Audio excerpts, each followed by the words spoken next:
ದುರಂಕಾರದವನ್ನ ಕೂಡ ದುರಂಕಾರದಿಂದ ಮಾತನಾಡಿದ್ದಾರೆ. ನಾನು ಒಬ್ಬ ರಾಜ್ಯದ ಅಧ್ಯಕ್ಷರಾಗಿ ಒಂದು ಮಾತನ್ನು ಹೇಳ್ತೇನೆ.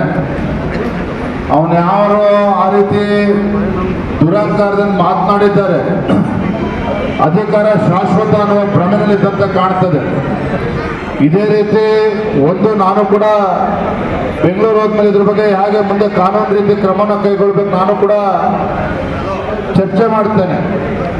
ಆದರೆ ಈ ರೀತಿ ನಾಲ್ಗೆ ಹರಿಬಿಡ್ತಕ್ಕಂಥ ಶಾಸಕ ಏನಿದ್ದಾನೆ, ರಸ್ತೆನಲ್ಲಿ ಓಡಾಡೋಕ್ಕೂ ಕೂಡ ಅವಕಾಶ ಕೊಡಬಾರ್ದು. ಆ ರೀತಿ ನಮ್ಮ ಕಾರ್ಯಕರ್ತರು ಬಳೆ ಕಟ್ಕೊಂಡೆ ನಿಂತಿಲ್ಲ.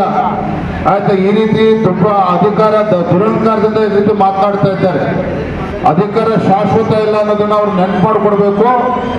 ಯಾವನಿದ್ದಾನೆ ಅವ್ರು ಈ ರೀತಿ ಹಗುರವಾಗಿ ಮಾತನಾಡಿದ್ದಾನೆ, ಆ ಬರುವಂತ ದಿನಗಳ ತಕ್ಕ ಉತ್ತರ ನೀಡೋಣ. ಕೂಡ ಎದುರ್ಕೊಳ್ತಕ್ಕಂಥ ಪ್ರಶ್ನೆನೇ ಇಲ್ಲ. ಇವತ್ತೇನು ಭಾರತೀಯ ಜನತಾ ಪಾರ್ಟಿ ಕಾರ್ಯಕರ್ತರಿದ್ದಾರೆ, ಅಧಿಕಾರ ಇಲ್ಲದೇ ಇದ್ದಾಗೆ ಎದುರಿಲ್ಲ ನಾವು. ಇವತ್ತು ಬಿಜೆಪಿ ಮತ್ತೆ ಅಧಿಕಾರಕ್ಕೆ ಬರ್ತಕ್ಕಂಥ ಸಂದರ್ಭದಲ್ಲಿ ಈ ರೀತಿ ಪುಡಾರಿಗಳಿಗೆ ಎದುರ್ಕೊಳ್ತಕ್ಕಂಥ ಪ್ರಶ್ನೆ ಇಲ್ಲ. ನೀವೆಲ್ಲರೂ ಧೈರ್ಯವಾಗಿದೆ, ನಾನು ಕೂಡ ನಿಮ್ಗೆ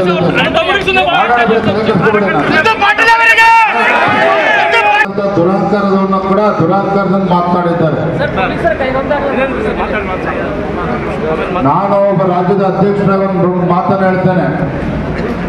ಅವನು ಯಾರು ಆ ರೀತಿ ದುರಂಕಾರದಿಂದ ಮಾತನಾಡಿದ್ದಾರೆ, ಅಧಿಕಾರ ಶಾಶ್ವತ ಅನ್ನುವ ಭ್ರಮೆಯಲ್ಲಿದ್ದಂತ ಕಾಣ್ತದೆ. ಇದೇ ರೀತಿ ನಾನು ಕೂಡ ಬೆಂಗಳೂರು ಹೋದ್ಮೇಲೆ ಇದ್ರ ಬಗ್ಗೆ ಹೇಗೆ ಮುಂದೆ ಕಾನೂನು ರೀತಿ ಕ್ರಮನ ಕೈಗೊಳ್ಬೇಕು ನಾನು ಕೂಡ ಚರ್ಚೆ ಮಾಡ್ತೇನೆ. ಆದರೆ ಈ ರೀತಿ ನಾಲ್ಗೆ ಹರಿಬಿಡ್ತಕ್ಕಂಥ ಶಾಸಕ ಏನಿದ್ದಾನೆ, ರಸ್ತೆನಲ್ಲಿ ಓಡಾಡೋಕ್ಕೂ ಕೂಡ ಅವಕಾಶ ಕೊಡಬಾರ್ದು. ಆ ರೀತಿ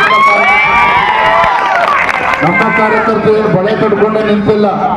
ಆಯ್ತಾ, ಈ ರೀತಿ ದುರಂಕಾರದಿಂದ ಈ ರೀತಿ ಮಾತನಾಡ್ತಾ ಇದ್ದಾರೆ. ಅಧಿಕಾರ ಶಾಶ್ವತ ಇಲ್ಲ ಅನ್ನೋದನ್ನ ಅವ್ರು ನೆನ್ಪು ಮಾಡಿಕೊಡ್ಬೇಕು. ಯಾವನಿದ್ದಾನೆ ಅವ್ರು ಈ ರೀತಿ ಹಗುರವಾಗಿ ಮಾತನಾಡಿದ್ದಾನೆ, ಆ ಬರುವಂತ ದಿನಗಳ ತಕ್ಕ ಉತ್ತರ ನೀಡೋಣ.